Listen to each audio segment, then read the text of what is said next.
Alright.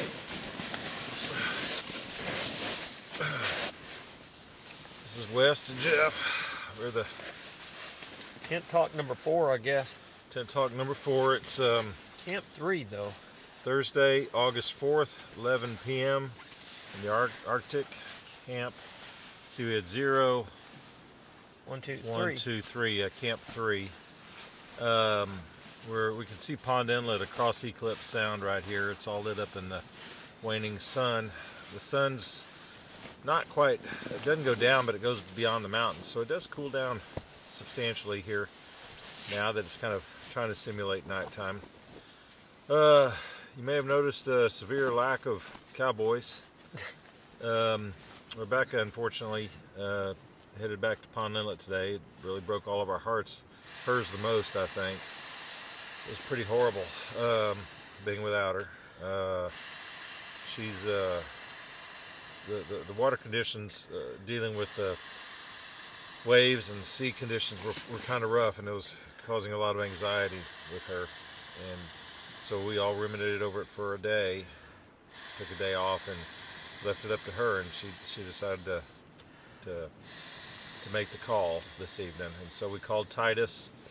Barbara helped us get a hold of Titus through his friend Steve, and that was fortunate for us because Titus was about to go about 280 miles into the wilderness to kill some wildlife or another. And so he came over here in just a matter of minutes and loaded her up in the kayak and everything and took her back to Pond Inlet where she'll get settled into Diane's place, I suppose.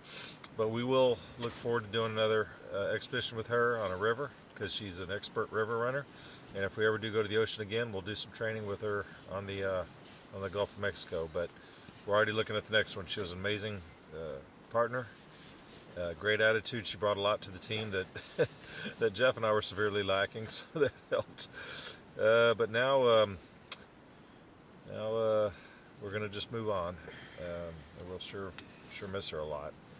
But like I said, there are more expeditions to come.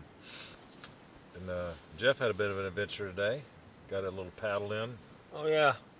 Yeah, we skedaddled out of our last camp this morning, and, we thought everything was good, and we got about 6 miles down this way, and I looked over, and I was noticing Rebekah's PFD.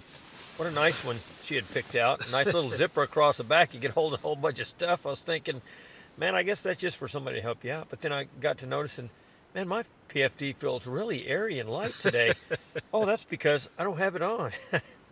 So I had left my PFD back at the site 6 miles back, and it had our flare gun in it, the only flare gun we have. We had plenty of flares, just no gun to shoot them out of.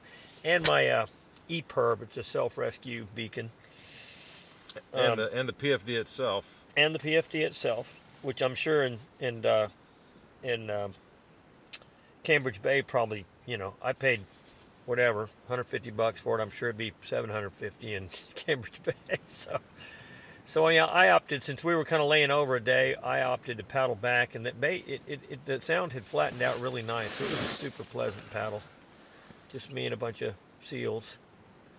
Yes. So it was nice to get back out, and then the sun came out, so it really got warm.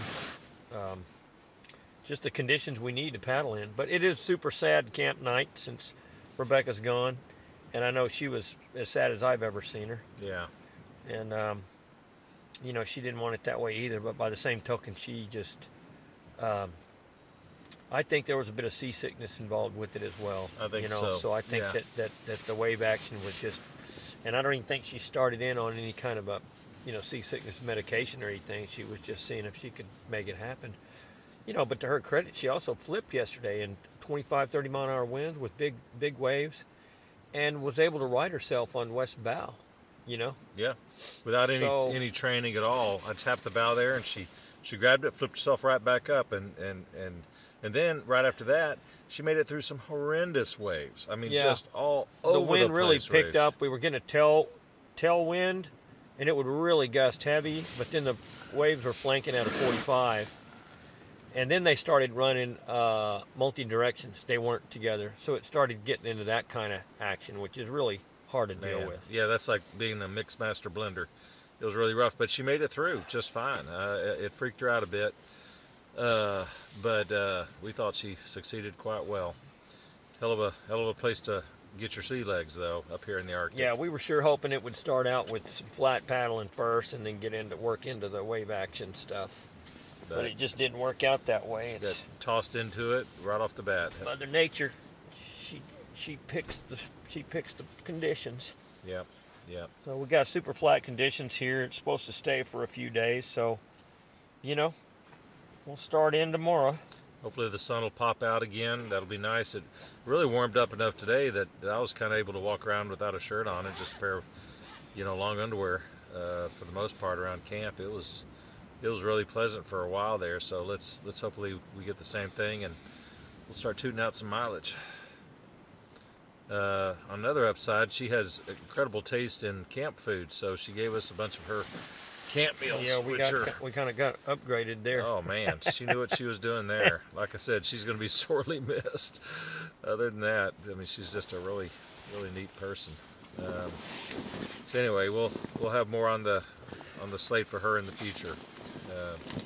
And now she's got a taste of kind of how we do things and how things are done, so it won't all be new to her when we team up again in the future.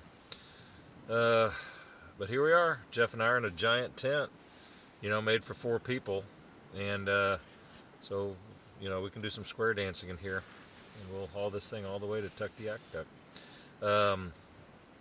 Got a report from Barbara that Robert's well on his way to Cambridge Bay, zooming along, having a great time. That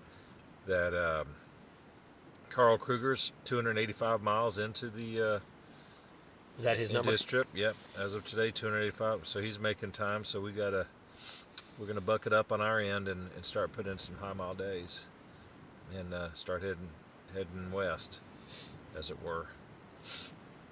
And I guess that's all I got. You got anything? That's about it right there. Like I say, a sad camp night, Yeah. and we got to move on from here. Yeah, it really sucks. But anyway, we'll pick it up tomorrow and head into the Northwest Passage.